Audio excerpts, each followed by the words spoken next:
സ്വർഗസ്ഥനായ പിതാവേ, അവിടുത്തെ രാജ്യം വരേണമേ.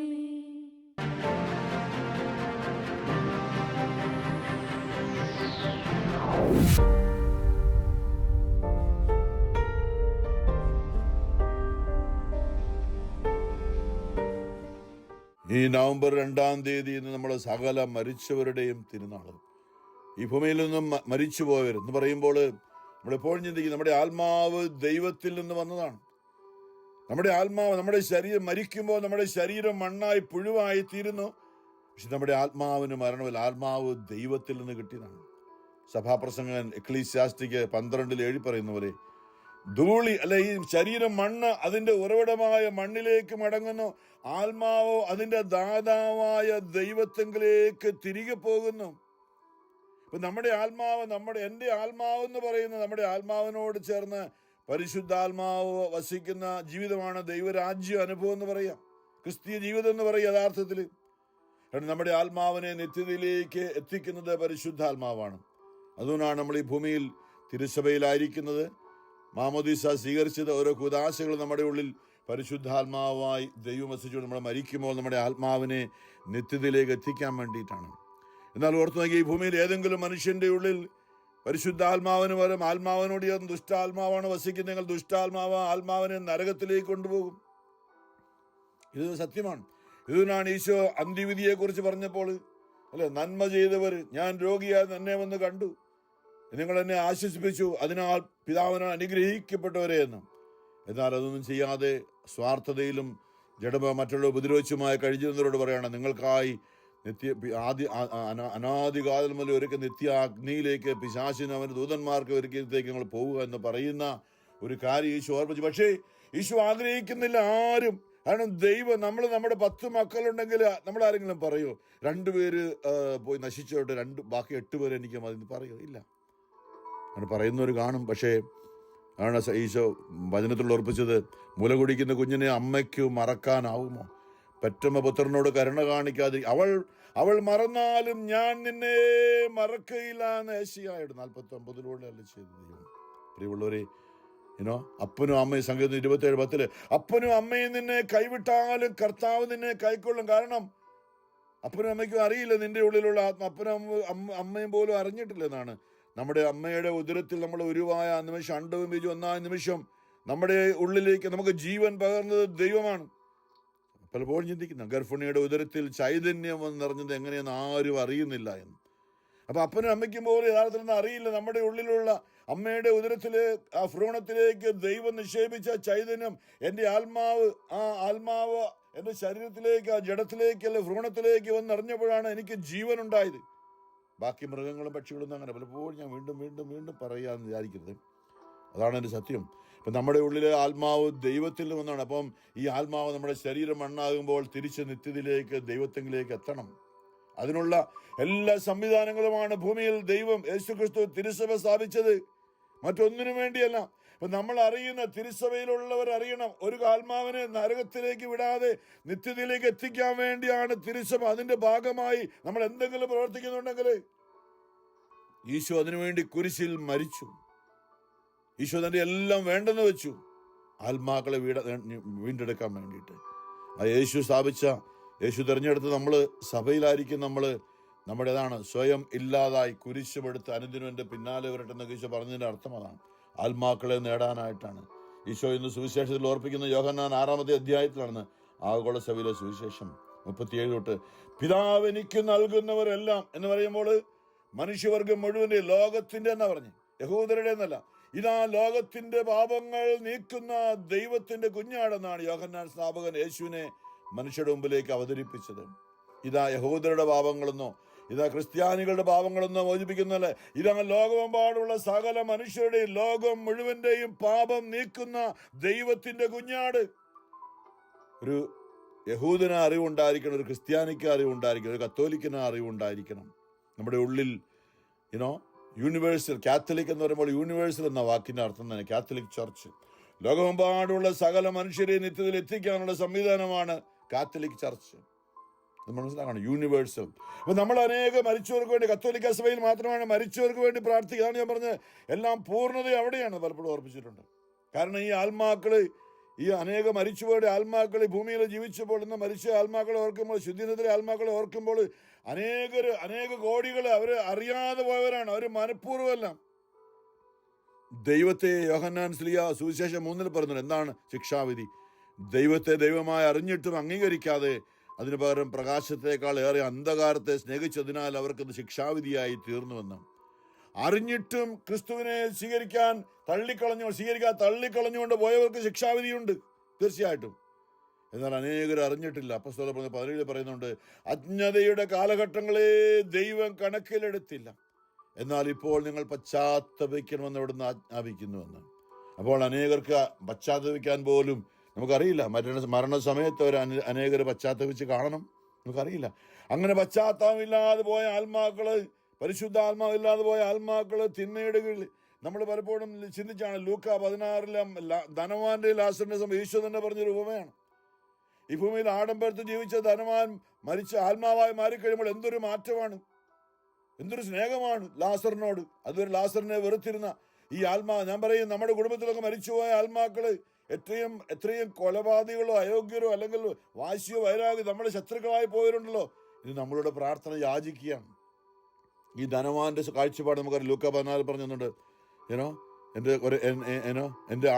ലാസറിനെ എൻ്റെ അടുക്കലേക്കൊന്ന് അയക്കണമേ. കുഷ്ഠം ബാധിച്ച് കിടന്നവനാണ് പണ്ട്. അവൻ്റെ കൈവിരൽത്തും ഇതാണ് എടുത്തോണ്ട്, എൻ്റെ കൈവിരൽത്തുമ്പിൽ വെള്ളം തൊട്ട് എന്നെ ആശ്വസിപ്പിക്കാൻ എൻ്റെ അടുക്കലേക്ക് അയക്കണം. അപ്പം അത്രമാത്രം എളിമയാണ് ഈ ആത്മാവിനിപ്പോൾ. ധനവാന്റെ ആത്മാവ് രക്ഷയ്ക്ക് വേണ്ടി അയക്കുകയാണ്. അപ്പം എല്ലാം വ്യക്തമായി. മരിച്ചു കഴിഞ്ഞപ്പോൾ എല്ലാം വ്യക്തമായി. ശരീരം വിട്ടുപോയി. ശരീരം ഉള്ളപ്പോഴാണ് നമുക്ക് ജഡിക മോഹങ്ങളും പാപവും ഒക്കെ. ശരീരം വിട്ടു കഴിഞ്ഞപ്പോൾ പിന്നെ പാപമില്ല, നിത്യത മാത്രം. ആത്മാവിന് ഒറ്റ കാര്യമുള്ളൂ, ദൈവത്തേക്ക് തിരികെ എത്തണം. ദൈവത്തിൽ നിന്നാണ് വന്നത് ആത്മാവ്, തിരികെ ദൈവത്തിലേക്ക് എത്തണം. അതിനുള്ള തത്രപ്പാടിലാണ് ഈ ആത്മാവ്. ഈശോൻ അവിടെ വിലാപവും കരച്ചിലും പല്ലുകടിയും ഉണ്ടാകുന്ന ഒരു ആത്മാവ്. എന്തുകൊണ്ട് ഈ ഭൂമിയിൽ, എന്റെ ദൈവമേ, എന്തുകൊണ്ട് ഈ ഭൂമിയിൽ വെച്ച് ആരും എന്നോടത് പറഞ്ഞു തന്നില്ല? എന്തുകൊണ്ട് എൻ്റെ ദൈവമേ എനിക്ക് ഇങ്ങനെ പറ്റി? ദൈവത്തെ അറിയാൻ പറ്റാതെ മരിച്ചു പോകാൻ എങ്ങനെ എനിക്ക് ഇടയായെന്ന് കരച്ചിലും വിലാപവും പല്ലുകടി എന്ന് ഈശോ പറഞ്ഞ ആത്മാവിന്റെ മേഖലയെ കുറിച്ചാണ്. അപ്പൊ ഈ ധനവാൻ വേറെ കാര്യം കൂടെ പറയുന്നുണ്ട്. എന്താ? അബ്രഹാം പിതാവ്, എൻ്റെ 5 സഹോദരങ്ങൾ എന്നെ പോലെ അടിച്ചു പൊളിച്ച ആഡംബരത്തിലും വാശിയിലും വൈരാഗ്യത്തിലും ധനമോഹത്തിലും കുടുംബ മഹിമയിലും ഒക്കെ ആശ്രയിച്ചുകൊണ്ട് 5 സഹോദരങ്ങൾ ഇപ്പോഴും ലോകത്ത് ജീവിക്കുന്നുണ്ട്. അവരും ഞാൻ വന്ന ഈ യാതനാസ്ഥലത്ത് വന്ന് പെടാതിരിക്കാൻ വേണ്ടി ഈ ലാസറിനെ അവരുടെ അടുക്കിലേക്ക് ഒന്ന് അയക്കണമേ എന്ന് ചോദിക്കുന്ന ആ ധനവാൻ, മരിച്ചുപോയ പാപിയായ ധനവാന്റെ കാഴ്ചപ്പാട് ഓർത്തു നോക്കി. ഞാൻ പറയും, അനേക കോടി ആത്മാക്കൾ ഈ ഒരു കാഴ്ചപ്പാടാണ്. ദൈവമേ കരുണയായിരിക്കണമേ എന്ന്. ഞാൻ പറയും, സംഗീതം 130 ഈ ആത്മാക്കളുടെ നിലവിളിയാണ്. അഗാധത്തിൽ നിന്നും കർത്താവെ ഞാൻ അങ്ങോട്ട് നിലവിളിക്കുന്നു. നമ്മൾ മരിച്ചവർക്കുള്ള ഓഫീസിൽ സങ്കീർത്തനമായി ഏറ്റുചൊല്ലുന്ന പ്രാർത്ഥനയാണ്. ദൈവമേ അഗാധത്തിൽ ഞാൻ അങ്ങോട്ട് നിലവിളിക്കുന്നു. പിന്നെ വലിയ അഗാധമാണ്. നമ്മൾ പറയുന്ന ഈ ലൂക്ക 16 വളരെ ദൂരെ എന്നവർ നരകമല്ല. കാരണം നരകത്തിൽ നമുക്ക് ദൈവത്തെ കാണാൻ പറ്റില്ല. പൂർണ്ണമായ നരകം യേശുവിൻ്റെ 2ാമത്തെ വരവിന് ശേഷമാണ്. നമുക്കറിയാം 10:25 പറയുന്നുണ്ട്, അന്ത്യമായ 2ാമത്തെ മരണം എന്നൊക്കെ വെളിപാടി പറയുന്ന, ഒരിക്കലും നമുക്ക് ദൈവമായിട്ട് യാതൊരു ബന്ധമില്ലാതെ നിത്യമായ സാത്താൻ്റെ അടിമത്തിലേക്ക് പോകുന്നൊരു മേഖലയാണ് നരകം എന്ന് പറയുന്നത്. അപ്പം അതുവരെ യേശുവിൻ്റെ 2ാമത്തെ വരവ് വരെ മരിച്ചുപോയ എല്ലാ ആത്മാക്കളും തനത് വിധി കഴിഞ്ഞ് ഓരോരുത്തർക്കും കിട്ടിയിട്ടുണ്ട്. അത് ജീവിതം ഓരോരുത്തരുടെ പ്രവൃത്തികൾക്ക് അനുസരിച്ച് പ്രതിഫലം കിട്ടും. അതിനുള്ള വിധി, തനത് വിധി. ആ തനത് വിധിയിലൂടെ കടന്നു പോയിരിക്കുന്ന ആത്മാക്കൾ ഇന്ന് നിലവിളിക്കുകയാണ്. അവരുടെ ആത്മാക്കൾ രക്ഷയ്ക്ക് വേണ്ടി യാചിക്കുന്ന ആത്മാക്കളാണ് പറയുന്നത്. പാർട്ടിക്കുലർ ജഡ്ജ്മെന്റ് എന്ന് ഇംഗ്ലീഷ് പറയും, തനത് വിധി. പാർട്ടിക്കുലർ മരിച്ചങ്ങോട്ട് ചെല്ലുമ്പോൾ ആത്മാവ് ഭൂമി ജീവിച്ച്, പക്ഷെ ആ ആത്മാക്കൾ അവിടെ അവസാനത്തെ ചില്ലിക്കാശ് വരെ കൊടുത്തു വിട്ടോളും അവിടെ നിന്ന് പുറത്തു വരികയില്ല, കാരാഗ്രഹത്തിൽ അടയ്ക്കപ്പെടുമെന്ന് ഈശോ മത്തായി ഓർപ്പിച്ചിട്ടുണ്ട്. ചില്ലിക്കാശ് വരെ കൊടുത്തു വീട്ടുവോളം. അതാരാണ് കൊടുത്തു വിട്ടുന്നത്? അവർക്ക് കൊടുക്കാൻ പറ്റില്ല, അവരുടെ ഒന്നുമില്ല. പ്രിയമുള്ളവരെ, യേശുവിനെ ഒന്നും ചെയ്യാനുണ്ട്. യേശു അവർക്ക് വേണ്ടി മരിച്ചത്. ഭൂമിയിൽ അവർ ഈ ആത്മാക്കൾ ഭൂമിയിൽ ജീവിച്ചിരുന്നപ്പോൾ യേശുവിനെ ഏറ്റുപറയാൻ സാധിക്കാതെ പോയി. ഇനി യേശുവിനെ അവർക്ക് വേണ്ടി മരിക്കില്ല. നമ്മൾ ദൈവവചനത്തിൽ എങ്ങനെ ഓർപ്പിക്കുന്നുണ്ടല്ലോ, പരിശുദ്ധാത്മാ നമ്മളെ ഇടയ്ക്കിടയ്ക്ക് ഓർപ്പിച്ചൊരു വചനമുണ്ട്. എബ്രായരിൽ 9 അവൻ വീണ്ടും വരും. അത് പാപപരിഹാരാർത്ഥമല്ല, തന്നെ കാത്തിരിക്കുന്നവരെ കൂട്ടിക്കൊണ്ടുപോകാൻ വേണ്ടിയാണ്. അവൻ വാനമേഘങ്ങൾ എഴുന്നള്ളി വരുന്നത് അതുകൊണ്ടാണ് നമ്മുടെ ഭയാനകമായ രീതിയിൽ അന്ന് കരുണയൊന്നുമില്ല. ഇന്ന് വരുമ്പോൾ കരുണയൊന്നുമില്ല. ഞാൻ നിങ്ങളെ അറിയുന്ന പോലുമില്ല, എവിടുന്നാന്നൊക്കെ നമ്മൾ പറയുന്ന ഒരു മേഖല ചിന്തിച്ചല്ലേ. അറിയാനുള്ള സമയം ഇപ്പോഴാണ് പ്രിയമുള്ളവരെ. നമ്മൾ അറിയണം നമ്മുടെ ആത്മാക്കളുടെയും മറ്റുള്ളവരുടെ നമ്മൾ ഈ ഭൂമിയിൽ നമ്മൾ കുറേ പേരല്ല, 144,000 പേര് ഇന്നലെയൊക്കെ ചിന്തിച്ചു. വിശുദ്ധരെ കുറിച്ച് വായിച്ചപ്പോൾ വെളിപാടിൽ 144,000 പേരെ കുറിച്ച് വീണ്ടും പറയുന്നുണ്ട്. വലിയ തേട്ടപ്പെടുത്താൻ പറ്റാതെ വലിയൊരു ജനക്കൂട്ടത്തെ വെള്ള വസ്ത്രം ധരിച്ചുകൊണ്ട് ഞാൻ കണ്ടുവന്ന്. ലോകത്തിലെ എല്ലാ ജാതികളും ജനങ്ങളും വന്നവർ യേശുക്രിസ്തുവിലൂടെ രക്ഷപ്പെട്ടു വന്നവരാണ്. യേശുക്രിസ്തുവിലൂടെ വിശുദ്ധിയിലേക്ക് വന്നവരാണ് അവരെന്ന് പറയുന്നത്. വലിയ ഞെരുക്കത്തിലൂടെ കടന്നു വന്നു. പ്രിയമുള്ളവരെ, ഈ ഭൂമിയിൽ ഞെരുക്കമാണ്. ഞാൻ പറയും, ഇന്നായി ശുദ്ധീകര ആത്മാക്കൾക്കുള്ള വില എന്ന് പറയുന്നത് നമ്മളുടെ യേശുവിന്റെ സഹനമാണ്. മനുഷ്യവർഗത്തെ രക്ഷിച്ചതെങ്കിൽ ഇന്ന് യേശുവിന്റെ ശരീരമായ സഭ, നമ്മൾ ഓരോരുത്തരും നമുക്കുണ്ടാകുന്ന സഹനങ്ങൾ യേശുവിന്റെ സഹനത്തിന്റെ കണ്ടിന്യൂവേഷൻ ആണെന്ന് ഞാൻ പറയും. യേശുവിന്റെ ശരീരമാണ് നമ്മുടെ ശരീരം. ഞാനല്ല, ക്രിസ്തുവിനെ വസിക്കുന്നത്. പൗലോസിലെ കൊളോസ്യർ 1:24 ഒരു വചനമുണ്ട്. ഞാൻ എപ്പോഴും ഓർപ്പിക്കുന്ന ഒരു വചനമാണ്. മരിച്ചവർക്ക് വേണ്ടി പ്രാർത്ഥിക്കാൻ നമ്മൾ ഓർമ്മപ്പെടുന്നത്. അതായത് സഭയാകുന്ന ക്രിസ്തുവിന്റെ ശരീരത്തിൽ വന്ന സഹനത്തിന്റെ കുറവ് ഞാൻ. അതായത് സഭ, കത്തോലിക്ക സഭയുടെ നിർവഹണ സഭ എന്ന് പറയുന്നത് വിജയസഭ, സഹനസഭ, സമരസഭ. ഈ 3 വിഭാഗമാണ്. വിജയസഭ, സഹനസഭ, സമരസഭ. ഈ ഇതിലെ ഏറ്റവും സഹനത്തിന് കുറവ് വന്നവരാണ് സഹനസഭയിലുള്ളവർ. മരിച്ചുപോയി അവർ ശുദ്ധീകരണത്തിൽ കിടക്കുന്നവർ. അവർക്ക് സഹനമില്ലാതെ അടിച്ചു പൊളിച്ച് ഈ ഭൂമിയിൽ ജീവിച്ച് സഹനം. ഞാൻ അവർക്ക് ഓർപ്പുകയാണ്, പിശാചിനോട് പോരാടി ജയിക്കാനുള്ള 3 ആയുധങ്ങളാണ് സ്നേഹവും ക്ഷമയും സഹനവും. ഈ സഹനമൊന്നും വേണ്ട എന്ന് പറഞ്ഞാൽ അടിച്ചു എല്ലാവരും വാശിയും വൈരാഗ്യം, മറ്റുള്ളവരെ കൊന്നും കൊലവിളിച്ചൊക്കെ പോയ ആത്മാക്കളുണ്ട്.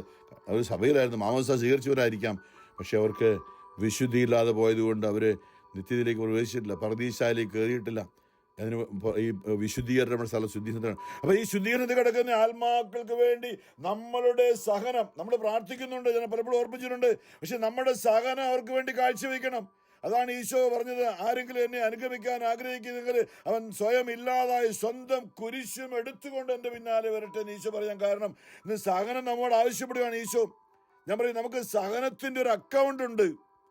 നമ്മൾ ലോൺ അടയ്ക്കുന്ന പോലെ നമുക്ക് സഹനത്തിൻ്റെ ഒരു അക്കൗണ്ട് നമ്മൾ ഓരോരുത്തർക്കും ഉണ്ടത്.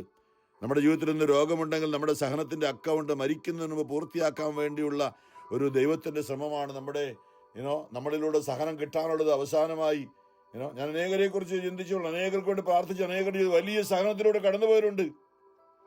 അവരൊക്കെ സഹനത്തിൽ കടന്നുപോയത് പത്രോസിലെ പറഞ്ഞു. 1 പത്രോസ് പറയുന്നുള്ളൂ, 1 പത്രോസിൽ ഇങ്ങനെ പറയുന്നുള്ളൂ. എന്താ വചനം? യേശുക്രിസ്തുവിനുണ്ടായിരുന്ന ഈ മനോഭാവം, ശരീരത്തിൽ പീഡനമേറ്റ് ക്രിസ്തുവിനുണ്ടായിരുന്ന ഈ മനോഭാവം നിങ്ങൾക്കുണ്ടായിരിക്കട്ടെ എന്ന്. 1 പത്രോസ് 4:1. ശരീരത്തിൽ പീഡനമേറ്റ ക്രിസ്തുവിന്റെ മനോഭാവം നിങ്ങൾക്ക് ആയുധമായിരിക്കട്ടെ. എന്തെന്നാൽ ശരീരത്തിൽ സഹിച്ചിട്ടുള്ളവൻ പാപത്തോട് വിടവാങ്ങിയിരിക്കുന്നു. നമുക്ക് സഹനത്തിലൂടെയാണ് നമ്മൾ കുമ്പസാരത്തിലെ പ്രായശ്ചിത്തത്തിന്റെ പൂർണ്ണത നിറവേറുന്ന നമ്മുടെ ശരീരത്തിലുണ്ടാകുന്ന സഹനമാണ്. ഞാൻ നിന്നെ ശുദ്ധി ചെയ്തത് വെള്ളി പോലെയല്ല, കഷ്ടതയുടെ ചൂളയിൽ ഞാൻ നിന്നെ ശുദ്ധി. നമ്മൾ അറിയണം, ഇന്ന് കത്തോലിക്ക സഭ അനേക വിശുദ്ധര് സഹനം ചോദിച്ചു മേടിച്ചവരുണ്ട്. കാരണം എന്താ? അവർക്ക് വേണ്ടി, മറ്റനേക ആത്മാക്കൾക്ക് വേണ്ടി. അപ്പോൾ ശുദ്ധീകരിച്ച് കിടക്കുന്ന ആത്മാക്കൾക്ക് വേണ്ടിയാണ് നമ്മളിന്ന് സഹിക്കുന്നത്. നമ്മൾ നല്ലതായിട്ട് ജീവിതം ശ്രമിച്ചു, നല്ലതായിട്ട് പ്രാർത്ഥിച്ചു, എല്ലാം നല്ലതായിട്ട് ജീവിക്കണം. എപ്പോഴും നമുക്ക് സഹനം ഉണ്ടെങ്കിൽ നമ്മുടെ കുടുംബങ്ങൾ മരിച്ചു പോയല്ലേ എന്താ പറഞ്ഞത്? പുറപ്പാടിലൊക്കെ 10 കൽപ്പന നൽകിയപ്പോൾ എന്നെ വെറുക്കുന്ന പിതാക്കന്മാരുടെ തെറ്റുകൾക്ക് 3ഉം 4ഉം തലമുറ വരെ ഞാൻ നിങ്ങളെ ശിക്ഷിക്കുന്ന അസഹിഷ്ണുവായത് എന്നൊക്കെ പറയുമ്പോൾ അത് ശിക്ഷിക്കാനല്ല, ആ 3ഉം 4ഉം തലമുറയ്ക്ക് വന്ന കുറവ് നികത്തുന്ന സഹനം നമുക്കുണ്ടാകും. ഇതെല്ലൊരു മേഖലയാണ്. അത് ഈ തലമുറ അടുത്ത തലമുറയിലേക്ക് വരും. അതിനാണ് നമുക്കിന്ന് പ്രശ്നമുണ്ടെങ്കിൽ കഴിഞ്ഞുപോയ തലമുറയ്ക്ക് വേണ്ടി, മരിച്ചുപോയ ആത്മാക്കൾക്ക് വേണ്ടി അവരുടെ സഹനത്തിന്റെ കുറവ് കൊളോസ്യർ 1:24 നമ്മൾ നികത്താൻ ബാധ്യസ്ഥരാണ്. അനേക വിശുദ്ധർ സഹനം ഏറ്റെടുത്തതിനു വേണ്ടിയാണ്. ഈശോ കുരിശിലെ സാത്താനെ പരാജയപ്പെടുത്തത് അത്ഭുതങ്ങൾ കൊണ്ടല്ല, ആ ജീവിതം മുഴുവൻ അത്ഭുത പ്രവർത്തനങ്ങൾ. അവൻ മരിക്കുന്നത് സഹനത്തിലൂടെയാണ് മരിച്ചത്. സഹനമാണ് ഏറ്റവും വലിയ ആയുധം. നമ്മുടെ ശരീരത്തിലെ ജീവിതത്തിലെ സഹനങ്ങള് ഈ ശുദ്ധീകര ആത്മാക്കൾക്ക് ആവശ്യമാണ്. അവർക്ക് വേണ്ടി പ്രാർത്ഥിക്കുന്നു, അവർക്ക് വേണ്ടി ബലിയർപ്പിക്കുന്ന അതേസമയം നമ്മുടെ സഹനങ്ങൾ അവർക്ക് വേണ്ടി കാഴ്ചവെക്കണം. പരിശുദ്ധ പരമദൈവകാരുണ്യ നാഥനായ ഈശോയ്ക്ക് എന്നേരവും ആരാധനയും സ്തുതിയും പുകഴ്ചയും ഉണ്ടായിരിക്കട്ടെ.